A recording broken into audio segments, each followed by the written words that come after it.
So what's amazing is that in the middle of the NBA Finals, people are asking LeBron James about not even if he's going to opt out of his contract, but if his team is going to add Carmelo Anthony next season. That doesn't happen before the Super Bowl.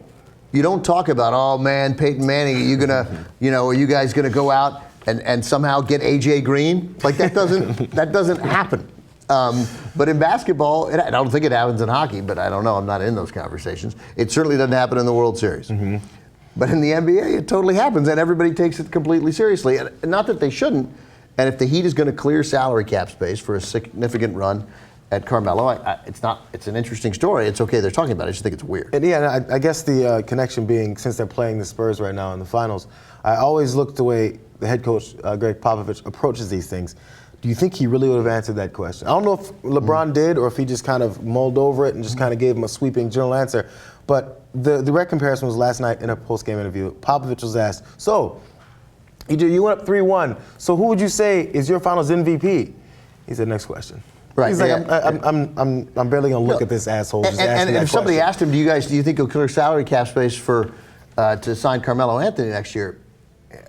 Pop would be like, yeah, I tell you what, I have a plan. We have a 2018 plan, which I'd like to get into now. No, we're in the middle of the NBA Finals. I don't know. I'm not talking about and LeBron handled it very well, okay. And I'm not knocking LeBron for it. So that said, let's talk about it. Carmelo, I think, we kind of see what kind of system he works well in. He works well in a system where he's, of course, the focus of the offense.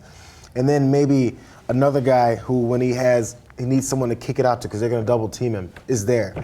This is a little too much of a so many stars thing. And there's some situations where so many stars works out. I don't think Carmelo's the right fit for that type of thing. I was reading some numbers, and basically there have only been, I think, 9 teams since 1978 that have had 2 players have as much of a role in each possession as the numbers that Carmelo and LeBron have. Mm-hmm.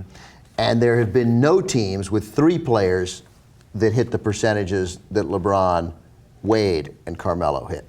So what that unquestionably means is it means fewer possessions for LeBron. Right. And fewer possessions for Wade might make more sense. Maybe Wade, as more of a facilitator, ends up prolonging his career, possibly, and prolonging his elite effectiveness. Having LeBron take fewer shots, it's probably not helpful to your team. Yeah. Like, in a sense, you want this guy maybe taking more shots. He's so good, and so it would take. We all know that if Carmelo signed with the Heat, he would talk about sacrificing for the team. Sacrificing money, sacrificing possessions, sacrificing shots, all the things that they did so willingly in those nonsense international tournaments that nobody cares about. But this is your job. This is the NBA season. So they'd say the right things, but then would they be able to do the right things? We know the Heat in the first year that they did this big 3, they struggled a little bit at the beginning before they sort of figured it out in the second half of their first season. And then completely as the bench improved. But also, to clear that roster spot, like, they would keep Norris Cole, and maybe they'd try, but that would be, and Chris Anderson, but they'd have to renounce every free agent. Like, they would be very hard to fill that roster. Riley would have to then pitch a bunch of veteran players who he thought would work to come in and play for the veteran minimum for the chance to win a title with these guys. It would be a very tough sell, in addition to these guys all taking less money. Which I think I read something where they said that they would be somewhat willing to, enough for the big name guys to take enough of a pay cut to invite Carmelo in. The reason why the Heat may need to think about Carmelo Anthony is that is possible that Dwayne Wade should no longer be included in a big 3. They spend a season where he misses, 24, 25 games, the maintenance program they call it, to get him ready for the playoffs. And here we are, and a guy, he goes 3 of 13, he has 10. He looked, it wasn't so much the numbers, he looked out physical by the other guys. He looked old. He looked old. And I think we're forgetting, I was gonna look up how old he is. Dwayne Wade has been playing hard for a long time. Yeah. Guys get to break down at 30. Some guys do. LeBron seems inconceivable that he's not going to, it'll break down in the next 5 years.